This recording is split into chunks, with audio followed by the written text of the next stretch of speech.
สดุดีหนุ่มชาวประมงฮีโร่กระโดดช่วยเด็กจมน้ำเหตุการณ์สุดระทึกที่สร้างความประทับใจให้กับผู้คนในพื้นที่โดยหนุ่มชาวประมงฮีโร่เล่าถึงเหตุการณ์ว่า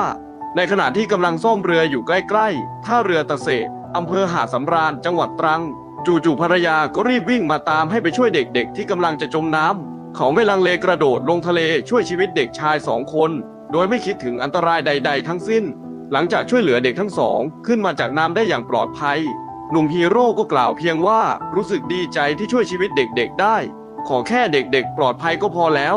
ความกล้าหาญของหนุ่มรายนี้เป็นแบบอย่างที่ดีให้กับสังคมและนายอำเภอได้เสนอเรื่องขอให้ผู้ว่าราชการจังหวัดมอบรางวัลเชิดชูเกียรติให้กับความกล้าหาญของชายหนุ่มในเหตุการณ์นี้ด้วย